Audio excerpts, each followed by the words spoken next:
Welcome everybody to this week's Design at Large seminar. I wanted to start out today by thanking Jackie in the back, who does all of the logistical work that makes this seminar possible. So thank you, Jackie.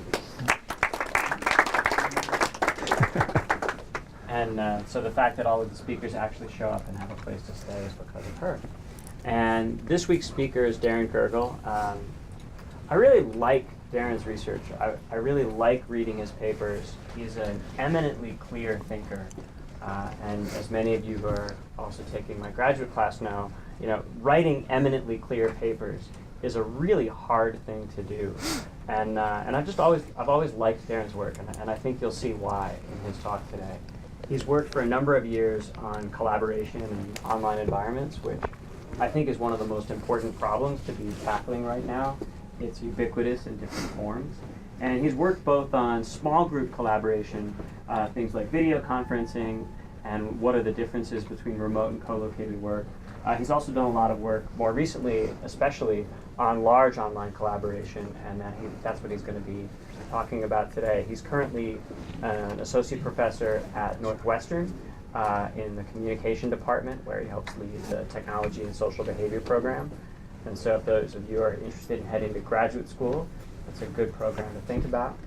It's a great program to think about. Welcome, Darren. Yeah, thank you, Scott. Thanks for having me out here. It's great to be here. I've been reading and following work from UCSD for a really long time, and it's great to have the opportunity to talk here and to enjoy your nice weather, because when I left Chicago, it was 40 degrees, cloudy, and a little bit rainy. But that only happens for one day. The rest of the year it's like this, so feel free to apply and come on out to my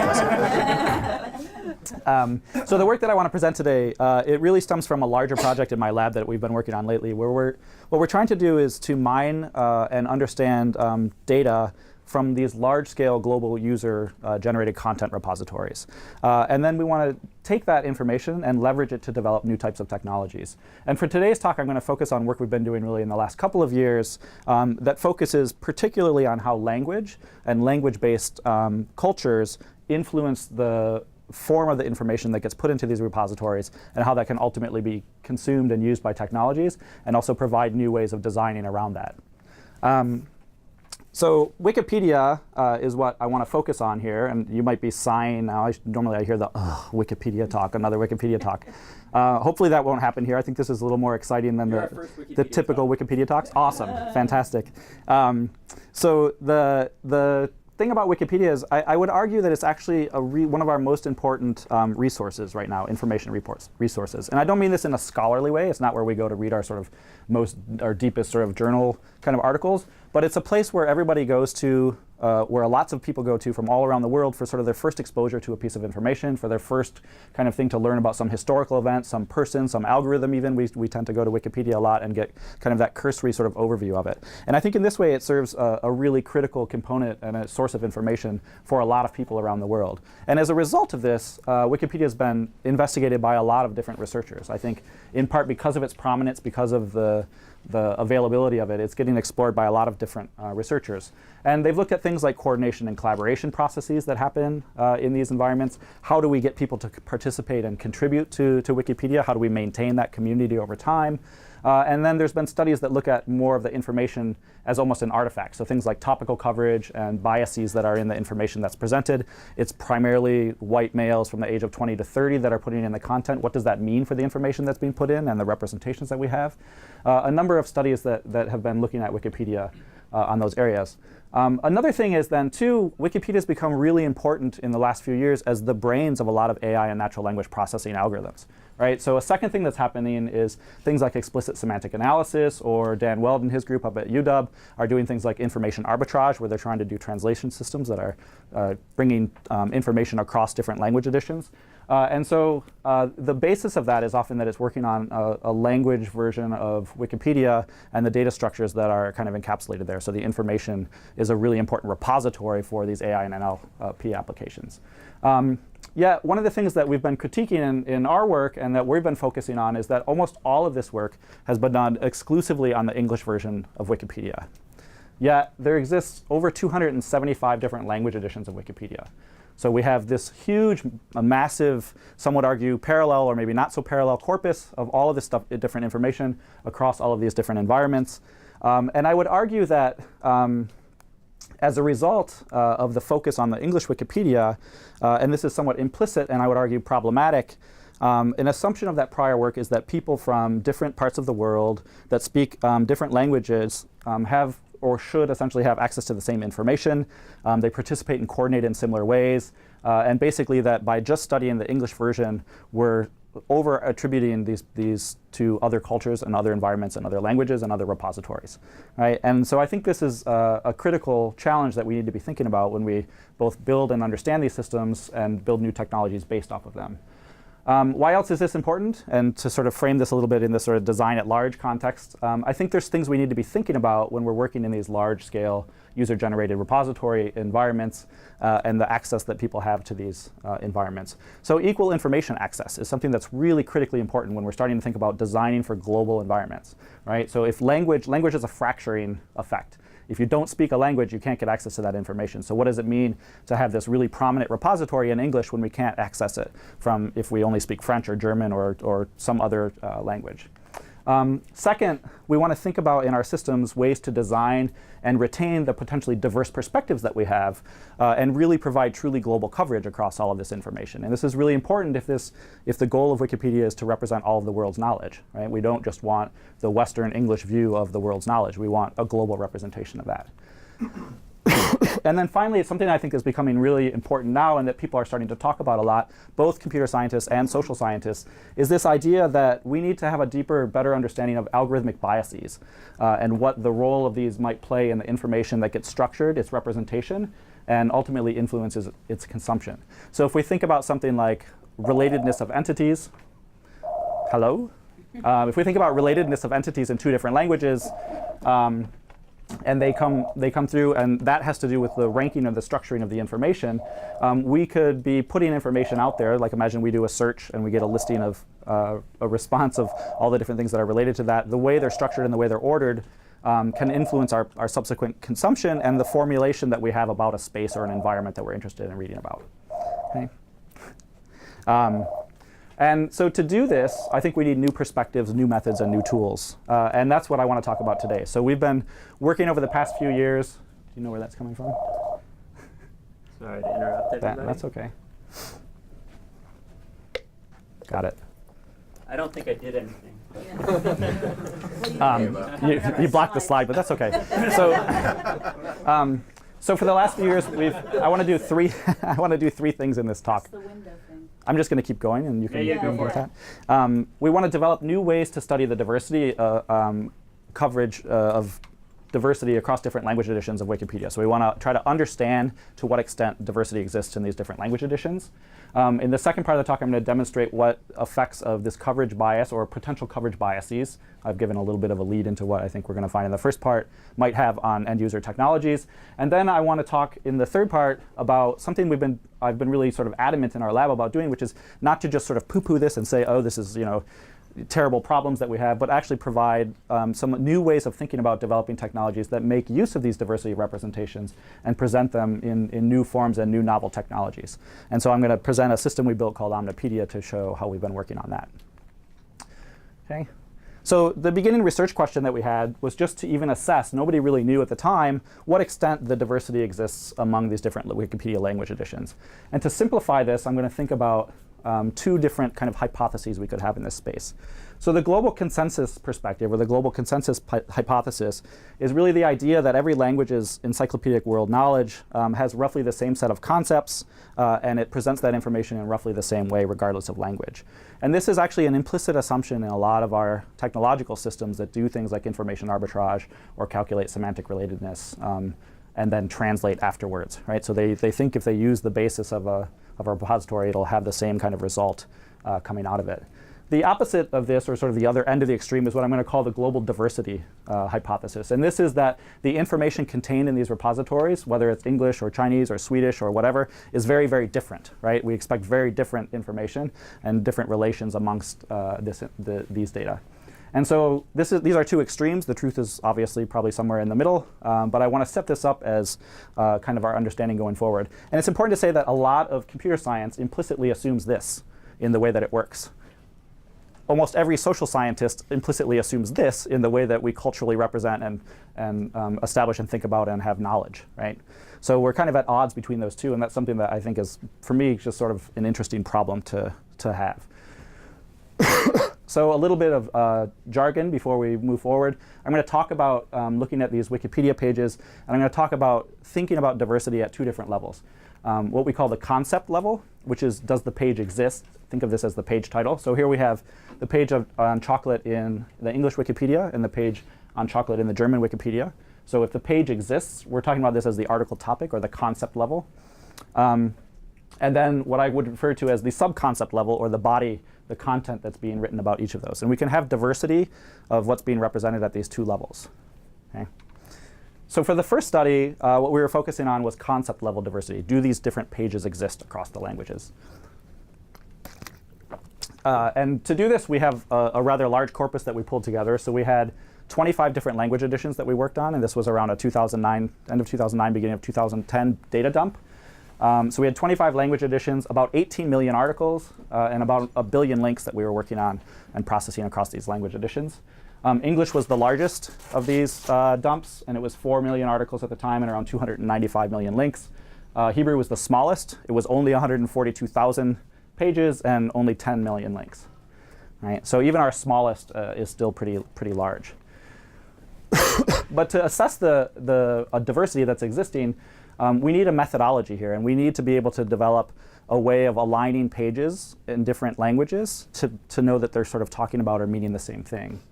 And so we want to go from a page to something like this. We want to think about it as a universal concept. And this is the concept for what in English we refer to as chocolate. And so we have this idea of a concept. And we want to get to a universal concept, which is, here's this notion that we know of in English as chocolate, and it's also known as chocolat in German, and chocolat in French. And we study what we don't understand, which is why my language pronunciations are pretty terrible on these things, but feel free to correct me if you like. But we want to get to this case where we have a universal concept that's a language neutral representation of the concept that we're interested in.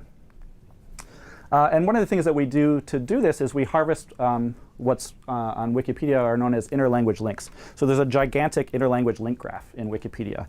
So let's imagine the representation. You have a given language, you have all the articles and their links as a big graph.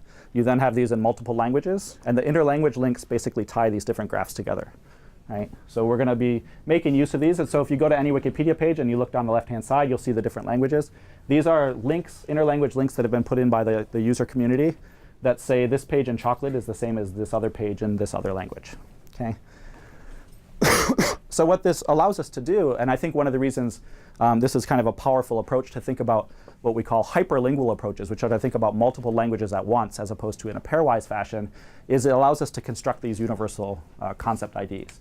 So here we have essentially, this is kind of a fake example because chocolate's actually very well linked across languages, but we have chocolate in English, in Danish, in Hebrew, and Spanish. And what we see is we have these kind of linked together into a concept because of the interlanguage linking. And it allows us to do things like identify missing links. Right? So here the chocolate page in Spanish and the chocolate page in English don't have an explicit link, but we know that one should exist. And so it helps out for that in our actual recovery. So when we compare this to other approaches to detect missing links, this approach actually works really well because we're harvesting information from multiple languages at once. And so this missing link challenge was one of the major challenges we had here, but it's helped in part by this interlanguage link approach. And we have, I'm not going to go into the evaluations in detail, but basically there's a gold standard, and we capture about 96% of the links that were in that gold standard.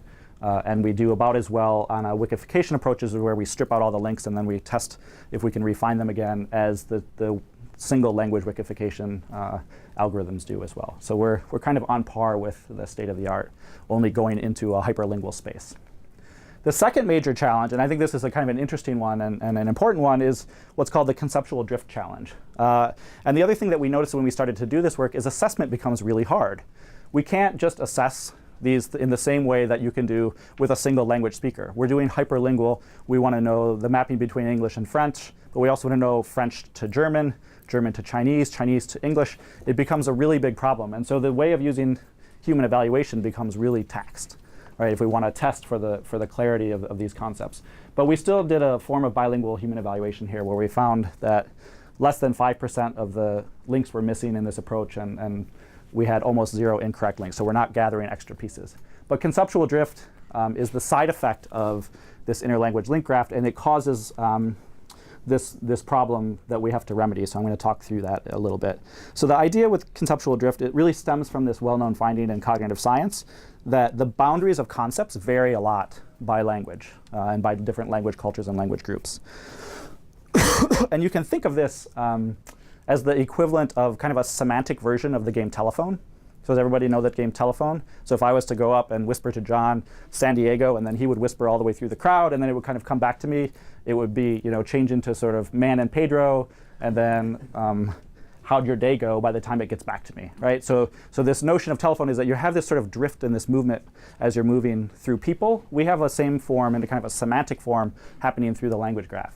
So an example here that'll make this pretty clear in a pretty egregious case, we have river and canal are 2 different pages in English. River links to a page in German, but that same German page links to canal in English. So you're beginning to see the problem here. Now, when we go into a hyperlingual space, this propagates. So we have French that links canal to canyon, and we get into a bunch of other languages. And by the time we end up with this huge clustered concept that puts trench warfare, rain gutter in the same concept as river and canal, right? And so this is a problem. Some of the more egregious cases, we have women gets put into the same concept as marriage. Somewhat surprisingly, men don't. I think we have another case where we have secondary school gets grouped into the same concept as diplomacy, right? And so these are really kinds of odd things, but they're happening because you're moving through this different language space. So algorithmically, this is a really hard challenge for us compared to typical approaches, which are only either bilingual or working on a single language. So we have an algorithm called Conceptual Line, and it really works with 2 major parameters. The first one, it just limits the number of edges that a given language can point to a same article in another language. And the second thing is what we call min-langs, which is that we require a certain percentage of those links to occur in more than one language, right? So these are parameters that we can tune, and then this way we can actually cut up the graph and we get a better representation. So here we're okay with river and canal being in the same concept, but we can exclude some of the more egregious cases. So we have to do a lot of this work in order to get kind of an accurate universal concept. But once we do that, we have a way of going from these pages in these different Wikipedia editions to this universal concept, right? And after we parsed all 25 database dumps and we aligned over 11 million articles to their corresponding concepts, what did we find? So we found that, in fact, the typical concept looked nothing like this. Chocolate is this sort of hyperlingual concept that's a global concept that everyone talks about. But in fact, it was much more the case that it looked like this. Roggenmark, which is a market in Munster, Germany, and it was a single language concept. We find that the vast, vast proportion of the concepts across all of these different language editions are single language concepts, right? So this is showing us that there's a great deal of diversity in the information that's being represented. And here's just a graph on the x-axis. We have the number of languages, and they're binned, and so this is single language edition concepts. And then all the way out here in the tail are concepts that appear in all 25 languages. And there's some out here, but it's a really small number. Less than 0.1% exist in these top 25 language editions of Wikipedia. So I think this is one way to show that we have a great deal of diversity that's being represented in these different knowledge repositories. And we can cut this several different ways. We can think of looking at just the smallest 3 Wikipedias, and even in just comparing those, we see that about 86% of the concepts are single language, and 5% of the concepts exist in all 3. Yep. So I want to ask a thorny theoretical question without derailing things too much. Okay. People often ask things like, what's the Harvard of Japan? Mm-hmm. And so you could pick a university in Japan, and the page about that university is kind of like the English page about Harvard. That's probably not a great example, but you can see how there are topics that will be, I mean, it's a fuzzy slope of what's the same concept or not. Yes. Yeah, absolutely. And so this is something that we're relying on the community's assessment of what are the same topics at some level. And this is why it's useful to get kind of, what we try to do is to get sort of a more universal agreement on some of those kinds of things where we would separate them, right? So the university one is an interesting case because I think most people in the world would say it's not. Harvard's not, or Michigan's not the Harvard of the West, or whatever they like to claim they are. But if you're in Ann Arbor, that might actually be the case, right? And so this is, I think, just a much more nuanced variant of what I want to talk about, which is this differential representation depending on community and culture. And it's something that we tend to wipe out, and I'm arguing that we need to come up with methods to retain this, although you've just said that maybe we've gone a little too far in the other extreme. Yeah. Yep. I have a question about the previous graph. Yes. The one before this one. Is this the average number? This is the total number across the whole corpus, yeah. So this is 7 million concepts here, right? Now, one thing that you might say when you look at this is, well, that's okay, but really what's happening is, and we refer to this as the English as superset corollary, all of those single language edition ones are just from English, because English is so much bigger than some of these other cases, right? So you could argue that this is the case. But what we see when we actually look at these in a pairwise fashion is that it's actually not the case. So in comparing English and German, two of the largest Wikipedia editions, we see that almost 50% of the German concepts don't appear in English. And we can go through pairwise and look at a bunch of different language editions this way, and we still see, even assuming size differentials, there's still a great amount of information in the smaller languages that's not appearing in the larger languages. So it's not just a case that there hasn't been an evolution or it hasn't been written up yet. Yep. Do you have any good feeling about how much is missing translation and how much is actually a concept that doesn't exist? How much is missing translation? Yeah, so basically say more. If you have something that it's actually exists in another language, but nobody did the translation. Ah, I see. Yeah, so that's an interesting case. I would argue that translation is kind of a bad thing if it's not recontextualized. But there's the communities that are making the determination as to what content kind of belongs in these different scenarios. One thing that we have seen is we've actually seen a fair amount of people doing sort of straight translations, and when we look more qualitatively at the data, people coming in and removing it, right? So the community is deciding that's not something that we want in this Wikipedia, probably because of the way it's been contextualized. But yeah, I don't have a good indication of like what is, I mean, you're asking a much deeper question, I think, which is like, what are the real, true world concepts that are out there, and how could they be represented? Yeah, John. Kind of a related question. Do you have any sense of, on the one hand, there are things like chocolate, your example, or water, or, femininity, or something that really is more like a concept. And then there are a bunch of things that are like your example about the market, where you would kind of expect that the big cities might be represented in different languages, but little villages and people that are famous in a little tiny area might be only in that language. Or maybe sports figures, there are some that would be kind of known around the world. Global and regional. This is the best golfer that ever emerged from Liechtenstein. Yep. So Liechtenstein's going to have that, but and that's important to the people of Liechtenstein. Yes, Liechtenstein, right? exactly. So I'm going to get to that actually, because that's Okay. that's one of the things that we try to uncover through this data mining, is the degree to which that's happening. Yeah. But so just at this sort of page existence level, I think we see not much support for this global consensus idea, and actually quite a bit of diversity present in the data. So hopefully I've at least convinced you of that, looking at the corpus as it currently stands. But there was definitely a small percentage of what I would call global concepts that existed. And it's a little depressing when we think about this as to what the global concepts are. And this is actually a nicer list probably than I should be presenting. We have the collection of them if people are interested in. Sports stars, pop stars are pretty common. Footballers of various large European clubs are quite global concepts. Things like Sarah Palin, things like the Nobel Prize. Anybody know what this is? It's a computer science department, not a chemistry department. Caffeine. Okay. the closest one. Right, so there's a number of kind of global concepts, but the thing that you should be thinking is, well, even if these exist in all of the languages, that doesn't necessarily mean they're represented and they're talked about in the same way. Sarah Palin's page might look really different in France in French than it would in the English one, for instance. Right, so the next step we want to do is we want to assess, come up with a method for assessing sub-concept level diversity. So here we're going to assume that we have these pages that they exist in the different languages, and we want to look at the details of the information and how it's different, right? So we have a corpus of 217,000 same concept pairs that we draw from our global concepts list, and we want to determine the average diversity between any two pages, describing that same concept in two different languages. And so the way that we do this is we take advantage of a technique developed by Adafra and Derijk that essentially uses a bag of links approach. And what we're doing is we're going through the page, we pick out all of the different links, and we use these as essentially a heuristic representation of the content of the page, right? So here we see that when we pull these from chocolate, we see Mexico, Mesoamerica, Aztec, cocoa butter, white chocolate, eggs. This list becomes a kind of a heuristic representation of the content on that page. It's a nice sort of quirky little way that does pretty effective summarization of the content. And then we can do this and convert these into our universal IDs.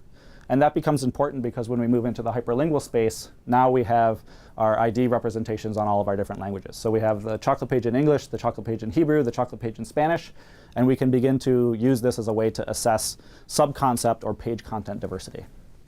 And the way that we do this is pretty simple. We use what's called an overlap coefficient. This is used a lot in folksonomies and tagging vocabularies. And just to translate that for those of you that aren't so quick, it's the size of the intersection of the link sets over the size of the smaller link set, right? And I'll walk you through a brief example of how this works. So let's imagine we have chocolate page in English and the chocolate page in Hebrew. We see that all four of the pages linked to in the Hebrew also exist in the English. In this case, we'd have 4 over 4, and the overlap coefficient would be 1. What this means is 100% of the articles linked to on the smaller page are present in the larger page. Let's take as another example Spanish. So here we have 6 things linked to on the Spanish page, but only 2 of them exist in the English. We get an overlap coefficient of 0.33, which basically says that 33% of the information being linked to from the smaller page exists on the larger page. Right, so we have this method for developing an overlap coefficient to give us some indication of the amount of diversity that's happening at the subpage or the body of the article. And what we see overall is that we have a mean overlap coefficient of 0.41. So this is saying that essentially 59%, on average 59% of the links on the smaller page aren't being covered by the links on the larger page, right? So this is pretty compelling to say that we're having pretty big differences here. So everything left of this line is even more extreme. There are some cases where we have pretty good coverage, right? So it's not as compelling or as clear as the first instance I think I showed you. But it still shows as a way of us to kind of assess and measure the amount of diversity that's there. So I think here we're going to say that the information on the one page in English is not necessarily the same as it is in the larger page, or Spanish versus English in this case for chocolate.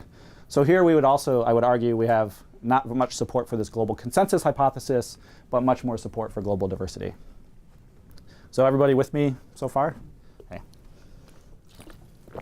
So then the next thing that we want to do is we want to think about, from a research perspective, okay, and this gets to John's point a little bit. You've shown that these different pages maybe exist or don't exist in certain languages. You've shown that some of the content is different across them, but what really is it about that content that's different, and what kinds of things are being pulled out?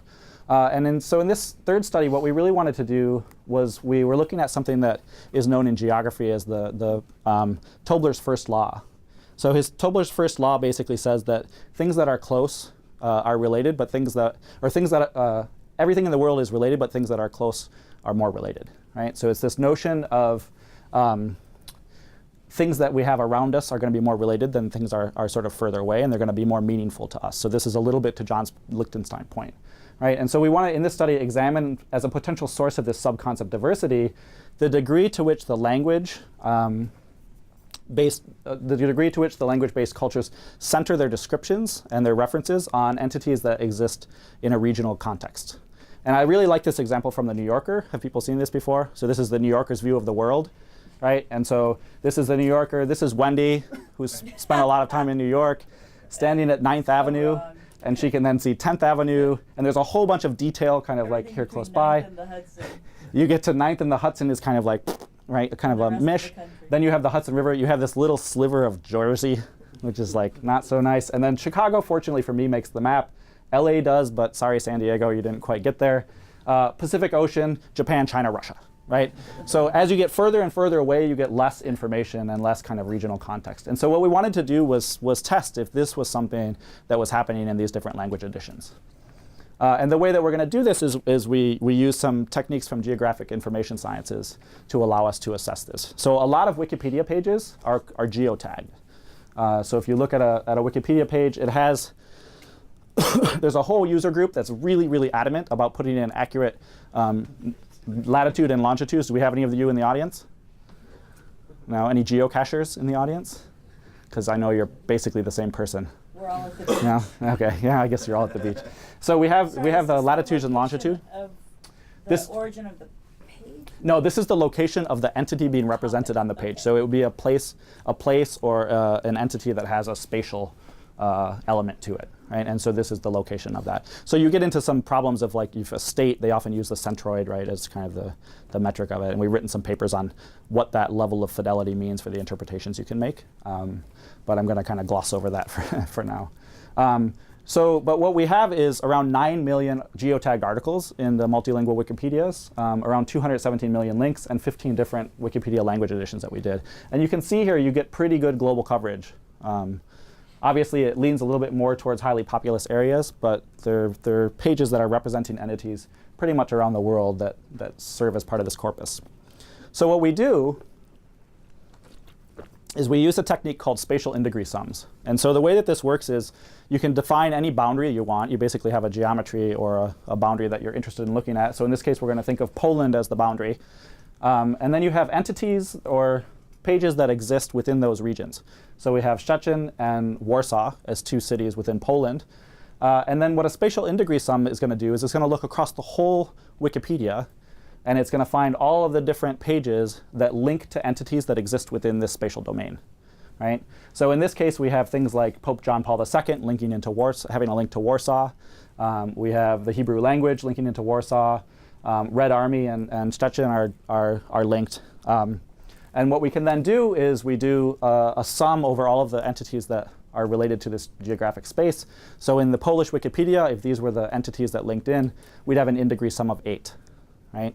Now what we can do from the multilingual perspective is we can do the same thing, only now we're going to see it with English, and we'll see that there's many less things that are linking into the entities within this space, and we would calculate an in-degree sum for Poland of 2, right? So this just gives us a way to measure the amount of focus that is going on to entities that reside within a particular geographic domain. And if we want to think about this from kind of a hypothesis form, the global consensus hypothesis would say that these in-degree sums should be roughly equivalent, and the distribution of them should be roughly equivalent across all Wikipedia versions, right? So that would be basically saying this information isn't represented in a regionally or locally different way. The global diversity perspective would say that each language's Wikipedia will have higher in-degree sums in the countries where that language is prominent, right? So we're expecting a shift of focus to the different regions where that language is prominent across the different language editions. And it's easier to show these as maps as opposed to big tables of numbers. So what we have here, we use what's known as Jenks natural breaks, and essentially the dark red is going to be the one with the highest in-degree sums, and then breaks that are maximize the sort of within category differences and maximize across category distinctions. But so this is the Polish Wikipedia we're looking at. According to the Polish Wikipedia, Poland is the most important European country in the world for all, and remember, this is not just for spatial entities, this is for all content in the Polish Wikipedia. It relates more to everything that exists in Poland than to any other country. And we see this at a world level as well, too, at a global level, right? So it's even more important than the mighty United States with all of its people and all of its things to see, like Disneyland and any other kind of countries around the world. We can do the same thing then across all these language editions. So that's Poland. This is Russia. We could do a geography test at this point. This is the English Wikipedia. So now we're seeing a lot of the focus is being put onto entities that reside within the US. And the UK is really important as well, too, and the rest of the world is basically meaningless, right? And then Japan is probably the most stark, actually. The Japanese Wikipedia, almost everything represented there is related to Japanese entities. So what we're seeing here is a big reflection of the cultural kind of biases that are present in the information, or probably what I would argue is sort of more meaningful, is that in order for that information to be useful, it's better for it to relate to things that you know about. And so these are the intended communities of consumption, and so they're relating this information to these local contexts. And that poses a really huge challenge for straight translation. Right? Because if translation brings across a bunch of entities that you don't know and you're not aware of, you're not actually going to be able to make too much sense of that information. Right? So this is why it's a challenge for computer science. And so another way to think about this is, let's use a concrete example. We could think about the page on the Empire State Building, and in English it would link to things like the Willis Tower, the Sears Tower in Chicago. It would link to American architects, things like that. You could take the same entity, you could take the Empire State Building in French, and it would link to the Eiffel Tower, and it would link to Parisian and French architects, right? So that's this local and regional contextualization that makes the information useful to these end user communities. We can also do this at several different scales. So this is the US, looking at the same thing. Congratulations, California. You are the most important state in the US relative to the English Wikipedia. High five over there, saw it. And the interesting thing is, anybody know what this is here? No, it's Quebec. Oh my gosh. What is it? I am in California. I'm like way over here. Ontario? Ontario. Yes, so this is Ontario, right? And this is the English Wikipedia. Now I'm going to jump to the French Wikipedia. And suddenly another area becomes much more important. What is this? Quebec, there we go, right? So this is the Quebecois, and much more of the focus goes on to entities within the Quebec area. So we see that the information being represented is being regionalized and contextualized in what I would argue as really important ways. Okay, so self-focus is a systematic bias. For better or worse, it's a systematic bias in the information representation. And what's happening is people are orienting the knowledge around themselves. So what I want to do for the next few minutes is demonstrate what this potential coverage bias, the effect it can have on some of our existing technologies. And to do this, I want to focus on one technology in particular, which I'll describe in a second, which is a way to calculate relatedness between entities. But to give you an idea of what it is we're trying to do, we want to examine whether the implications of this diversity, what it will be on sort of AI and NLP systems that make use of single language data structures, such as the Wikipedia data structures. And this is a very common technique to use. Wikipedia gives us things like common entities that we had problems with before, right? So we don't have a big knowledge base of things like Britney Spears or Barack Obama, and the fact that Barack, lived in Hyde Park, and Hyde Park has these great hot dog places. Like, that was really hard information to get to our AI systems that people are harvesting Wikipedia for as a source of world knowledge. So what we want to ask is, if we see these technologies with different language additions, do we get a similar or different output? Just to sort of beat you over the head with this, the global consensus would basically say, regardless of the language we put into the system, we get similar outputs. A global diversity perspective would say, we'll get very different outputs depending on whether we seed it with English, German, Spanish, French, and so on and so forth. Okay? So our goals in doing this were to demonstrate that the effect that global diversity of Wikipedia might have on these technologies that use a single language addition as their sole source of world knowledge, and determine whether the output is biased towards that worldview. Okay. So the test technology, one of the ones that we use in some of the papers, is called explicit semantic analysis. This is a really widely cited paper by Gabrilovich and Markovich from 2007. And semantic relatedness essentially tells you how related two items are. Right? So we want to know how related is bread and peanut butter. And we put those two entities in, and we get some value out between 0 and 1. 0 being there's no relationship, 1 being there's a great relationship between the two. To put this in more of a local context, and this is actually a good example because it'll let you understand how these rankings can be different based on culture. What would happen if we thought about how related is a fish and a taco? And I would argue that in San Diego, you're going to get a number much greater or closer to 1 than you would get in the Central Plains of the US, right? Or even other places around the world. So that this relationship is culturally specified and culturally meaningful at some level. And Okay. the question is biased because it has beef in the taco. I searched for a while, and then I was like, but I can't do a fish taco because then it's a fish to a fish taco. So I just needed a general concept of a taco. Okay. So what we're going to do in this evaluation is we're going to seed the ESA. We developed a explicit semantic analysis technology or algorithm for for us that works with multiple different languages. We're going to seed it with English, and we're going to look at the relationship between concept pairs. We'll do that for English, we'll do it for German, we'll do it for Spanish, and so on and so forth. And the question we're asking is, does the output in the relationship of entities vary depending on the language that's seeded into this technology, right? So what's the relationship between bread and peanut butter? If we expect equivalence, or do we expect differences here? So we did this for 2,000 different concept pairs across 10 languages. And essentially what we would expect is if global diversity were not an issue here, these columns would essentially be strongly correlated, right? We'd expect that the results across these concept pairs are pretty similar when we're comparing English to French, German to English, so on and so forth. Okay? And what we see is that the overall correlation between them is only 0.18. So the output that you get from these systems is very, very different depending on what is getting put into them, right? Because of the cultural biases that are present in the Wikipedia data structures that are put into these technologies. And the outlier is English Um, and something? Yeah, no, so this outlier actually comes from 2 Scandinavian countries, Oh. Sweden and Finnish. No, sorry, Norwegian and Swedish.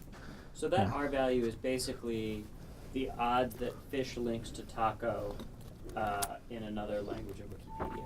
Nope, that correlation is the odds that fish links to taco has the same correlation Yeah. between English and German, right? So it's a correlation of correlations, which is a little bit difficult to think about. But yeah, it's that joint mapping between the two, and we're showing that as those diverge, this will get smaller. As they sort of move in tandem, it'll get higher. Okay. So here we see again mostly support for this sort of notion of global diversity, and this is a serious concern for Wikipedia-based technologies, things like semantic relatedness, or when we do information retrieval or topic clustering. And lots of technologies in information retrieval that use this as a resource. So for instance, we've looked at things like doing search and retrieval. You put in World War II as the entity, and you look at the ranked list of things that come back. And in the English Wikipedia, or in the German Wikipedia, carpet bombing is a very highly ranked entity when it comes back. It has a high amount of relatedness to World War II, and that's because that was the atrocity committed against the Germans in that war, whereas when you look at other languages, it's much further down the list. So we begin to see that these cultural distinctions can actually come through and play out in the results that we're getting from the technologies. And so what we can't do, and what most computer science technologies using this do, is they take English, because it's the biggest, they seed it into these technologies, they get their output, and then they translate. And so what's happened then is you've embedded those cultural biases into the output that you're getting from the technologies. So we need to actually be thinking about this earlier on in that cycle. But I don't want to just complain about things. I also think we have an opportunity here for designing and developing what I'm arguing are culturally aware technologies. So to try to think about new types of technologies we can that make use of this diversity of representations. Just a quick Yep. question. So as you may know, the Watson system that IBM developed did a lot of digesting of English Wikipedia information. And I'm just wondering if you looked at things like technical content or Yep. medical knowledge. Yeah. Because obviously if you're trying to distill knowledge and then share it across the world, Yep. you'd like to know that at least in more technical domains things are not quite as Are less crazy, subjective. are less diverse. Yes, and so we're actually working on a journal article right now where one of the things that we do is we break it up by, so Wikipedia has a nice ontology and category structure, and we see that things like mathematics and some of those more, what we would expect to be more objective areas have more kind of coverage and are sort of globally cohesive. And it's all of this other kind of more culturally significant information, like that where you get these big deviations and these big differences. But you still see it in examples when they're sort of worked examples that are trying to use entities that are outside of that cultural context. Yeah. So from a learning, in a learning perspective, the word problems are problematic. Yeah. And I just make one other quick comment, which I don't know what to make of this yet, but I know that when we built an enhanced audio conferencing system and we actually did an analysis of conference calls, it turned out that the single most frequent use of a conference calling system was a single person on the line. And that was a surprise, right? That's weird. And I think, our conclusion was that it was people calling in at the wrong time, calling in and waiting for others, right? The most conference minutes were a single user. So my point being, I'm not really sure how that relates to your graph. I'm not sure either, quite honestly. No, but it is not at all. But I mean, the point there is that a conference calling system, you think of it, and its actual utility is when there's more than one person, even Yeah. though it turns out that's not the most frequent thing. Mhm. And so I think you really do have to look closely at the yes. usage, the Yeah. utility of why you're getting so Mhm. many one off. Yep. And so that's a really good point. Undermine the whole idea of a Right. And it actually doesn't, because we've looked at that in a lot of detail, and there's a whole lot of those single language ones are things that are, I would argue, are very relevant kinds of topics in some of those ways. And in fact, we've done an analysis where we basically can build a network graph where things that are central are the highly visited sites. So we basically look at it by consumption, and we see almost the same amount of this, a very similar pattern of diversity for very highly central kinds of articles. So things that are being consumed a lot still have the same property. So this has a lot of implications for Wikipedia readers. There's a major challenge here, which is that we have siloed information due to these different language barriers. But we also wanted to think about this as a potential opportunity, right? We have a huge repository of diverse world knowledge, and that actually could be quite meaningful if we can get it into the right context and into the right form for people to consume. So with that, we developed a system called Amnapedia. And what this does is it provides access to over 8 million different concepts in 25 different language editions simultaneously. And it highlights similarities and differences between language editions. So here's where we're trying to think about what are technologies that are culturally sensitive, culturally aware, or that sort of highlight these differences as opposed to treating them as bugs and trying to sort of come up with the best optimal solution. So the way that Amnapedia works is this. You put in the page or the topic you're interested in. We're going to use conspiracy theory. Then you pick all the languages that you want to work in, and currently it works with up to 25 different language editions. And then we get this immediately, which for those of you that do Viz might be a little bit scary. But what this shows you is each of these nodes is an entity that's mentioned on the page in conspiracy theory for a given language. So this is all of the unique content that's mentioned on the English page, all the unique content on the German page, Spanish page, so on and so forth. So just at a glance, we get a really big indication of the different information on these different language editions in Chinese, and then you can actually hover over the nodes, and this basically says, sorry for those of you in the back, the progress of the SARS outbreak. So that's only mentioned on the Chinese page on conspiracy theory. Hebrew similarly mentions Fatah in its conspiracy theory page. And one of my favorites, the Microsoft Windows, that's being represented on the Hebrew Wikipedia page. And what we do then, and this is the only place where we actually do translation, we do snippet extraction. So when you select on that node, it will actually pull out, we do a little bit of smarts to find what the most relevant thing is, and we do a little bit of translation on that so you can read it in the end user's language. And really what this is this notion that Microsoft Windows into every operating system puts in some hidden code, and anytime the US decides they want to go to war with any country in the Middle East, the current president calls up whoever the head of Microsoft is at the time and says, we're going, they flip a switch and down go all the systems, right? So it's on the conspiracy theory page as a way that the US is engaging in cyber warfare that you only see in the Hebrew Wikipedia page. So we can also go through and we can see all the languages, all the things in 2 languages, in 3 languages, and so on and so forth. As you zoom in, you can then begin to see what are global concepts, right? So now we think about what's being described in the conspiracy theory page across lots of different languages. And we see a lot of things I think we might expect here, right? Those of you in the back, name something. What's a global conspiracy that we would expect? 9/11? Yeah, so September 11 attacks right there. Other ones? Landing on the moon. The moon landing, right there, moon landing conspiracy theories. Other ones? Elvis? I don't see Elvis, but I bet he's on there somewhere. JFK is another one, right? So we see JFK, Freemasonry, the Cold War, a lot of different things that are being mentioned on multiple different pages about conspiracy theory. So what this allows us to do is to get an idea of the information that's globally represented and the stuff that's kind of unique to different topics. And so then again, on these global concepts, you can click on moon landing conspiracy theories. We do extraction across the different languages. So now you have a contextual way to sort of read about the representation to see if that sub-concept level kind of descriptions are different or kind of similar, right? So this is our way of giving access to that. And then the last thing that you can do is you can pick different language sets. So if you're interested in just looking at World War II, World War I languages, Scandinavian languages, Eastern European languages, linguists love this because they can actually go through and pick apart different language sets that they're interested in looking at. And then just to show that we eat our own dog food, we also allow you to sort of switch the interface to any language that you want. So now you're seeing the representation from Spanish, right? So everything is presented in Spanish. And we actually get this for free because of the use of the interlanguage link graph. So when we switch a language, we just kind of automatically get it across the board. How are we on time? I have a couple more minutes? Yeah, we got about 10 minutes, including questions. Oh, okay. So I'll just go through this briefly. So we also did a deployment, or kind of a local deployment of Amnapedia, and actually ran an internal user study where we had about 27 different users. We used primarily native English speakers, but also some Russian and Chinese and a couple of bilinguals. And we gave them 10-minute demo on how to use Amnapedia, gave them 30 minutes of free use, and then did a 20-minute interview afterwards to see just kind of how they were using this and how they were kind of understanding it. And a couple of patterns that came out in the data. The users sought out information that was unique to one language edition.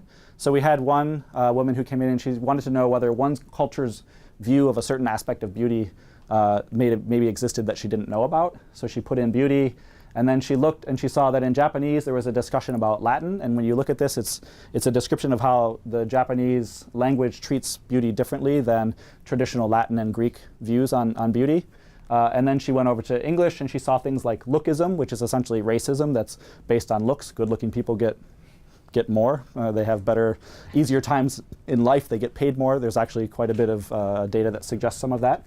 And then facial symmetry. And so what she noted was the English basis is much more about physical structure and physical being, and the Japanese is much more about things like nature and other types of sort of innate beauty that aren't necessarily surface details. Other users investigated stereotypes. So this one looked, he said, I know Siemens has always gotten a lot of flack for supporting the Nazi movement in World War II, and I wanted to see if the German Wikipedia would go into that in depth. So here he had a hypothesis that they wouldn't. He thought that that would not be information that was represented there. But in fact, when he searched for Siemens, you see there's actually a great deal of unique German content. That's the yellow. And in fact, there's a piece I didn't show you, which is that you can, using semantic relatedness, you can search for any entity and get it highlighted kind of throughout the rest of the system. He saw that it's actually discussed quite a bit on the German Wikipedia, and it talks about how Siemens became one of the largest organizations on the basis of all of the things that they were building in the World War II war efforts. Right? So he was surprised to see that actually that information was being represented in the German Wikipedia. Some users were just interested in what was well-known worldwide. So instead of looking at the single language, they swung to just look at those global concepts. And so this person says, I'd simply swing over and look at how all these languages overlap. And they found that to be sort of the most compelling use case. And then we had some that just said things like, it was ridiculous how many different things are mentioned in different languages that aren't mentioned in others. And I think this was really nice validation for what we were trying to do. We're trying to give people access to all of the world's information, kind of like Wikipedia was intended to do, but to also allow them to see a more nuanced version of that data. Okay, so just in summary, what these participants did was they discovered information unique to a single language. They investigated a bunch of different stereotypes. They identified the most global aspects of a given concept. And they realized the magnitude of content that wasn't available to them in the single language edition. And so where are we going with Amnapedia? Right now we're doing two things. We're using it to try to uncover how people have insights, how they develop new insights in these representations. And so we actually have outfitted Amnapedia with a bunch of tracking software that allows us to try to automatically infer when somebody learns a new insight and see if we can learn something deeper about that.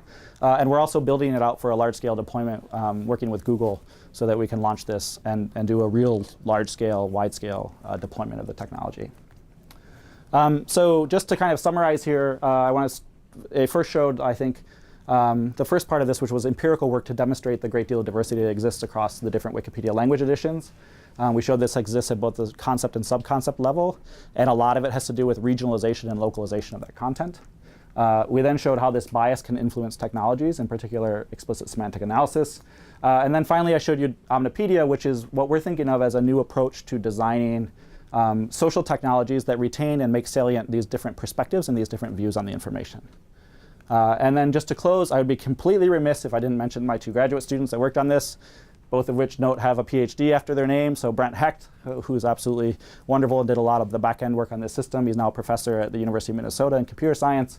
And Patty Bao, who recently graduated, and she's working at Google as a researcher. And if you're interested in the papers, here's 4 of them that I've drawn a fair amount of this work from. So with that, happy to take more questions. Okay.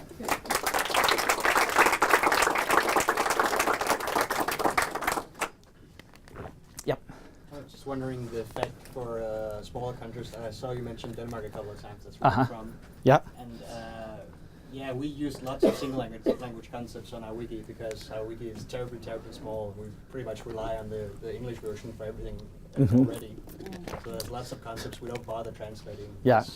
We're going to use it anyway. Yeah, so Denmark's a really interesting case, right? Because you actually have a higher English literacy rate than the US. Congratulations, Denmark.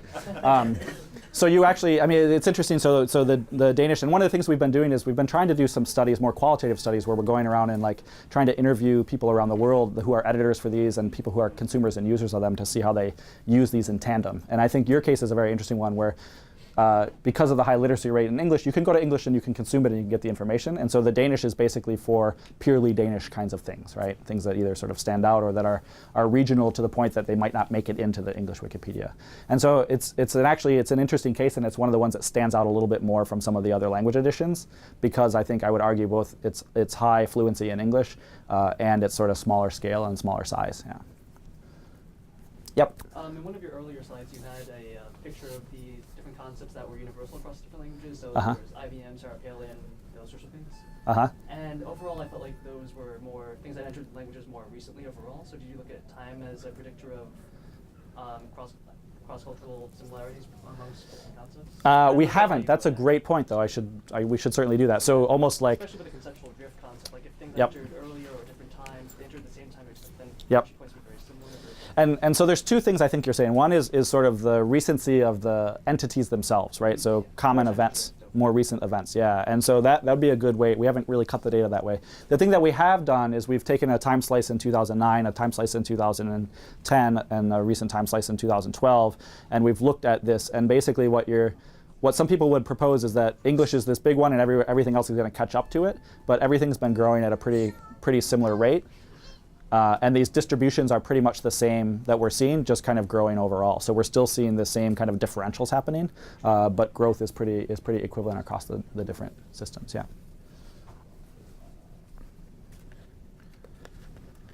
Yeah. You're kind of making an assumption that language is a proxy for kind of a cultural country Yep. or something like that. And of course, coming from Switzerland, it's like. We don't have a Swiss language, and we Yeah. speak 4 languages. It's a small kind of country, so it doesn't really count. But I'm thinking about that. So English, it's spoken in many different countries, Mm-hmm. and most of them have very different kind of cultural, cultural environment and cultural kind of roots and stuff like Yep. that. So is there any way you can actually capture also these nuances of the same language but coming from different kind of cultures? Yeah, and so this is what we argue in one of our earlier papers. We talk about language has this fracturing effect, but it also, within a language, it has this sort of winner rules property to it, right? And so the unfortunate thing about that is we don't have a way for the English Wikipedia to represent the views of, say, Australia or Canada or other maybe smaller countries that use that as a predominant language. And then the flip side of that, or not really the flip side of that, but another challenge we have are places like Switzerland and Belgium, where you have multilingual people and maybe not a large corpus that's in their particular language domain. And so it's a really tricky problem. I don't have a good solution for it. I agree, though, that's a major challenge there. And so, I mean, one of the things that I'm very interested in and just thinking about systems to represent information are building new faceted ways to have different views on either the same data or slightly different views on that data, right? So there's a really interesting thing out there called Conservapedia. Has anyone ever looked at Conservapedia? Conservapedia is really interesting, right? We have one hand up in the back. It has things on it like Barack Obama's birth certificate, being basically claiming Barack was born in a different land than the United States. It has a very different kind of representation, and so Conservapedia was basically a splinter group that broke off of Wikipedia because they said that Wikipedia was representing information with a liberal left-wing bias, too much of a liberal left-wing bias, and so they splintered off and developed their own kind of Wikipedia. And so Wikipedia doesn't want this, right? They want kind of consensus and neutral point of view on the information that's being presented, but that's a real challenge, especially when you have minority viewpoints, when you have different cultural perspectives, and I don't think we know what to do with that yet. We don't really know a way to think about that. But that's one of the things we were trying to do with Amnapedia, was to push at least a little bit at that and say, let's start thinking about technologies that have that level of nuance or have facets to it that allow you to see slightly different perspectives or different information representations. Yeah. So I think it's a really good question. I don't have a good answer, but it's a big challenge for us. Yeah. Awesome. Thanks. Okay. Great. Thank you.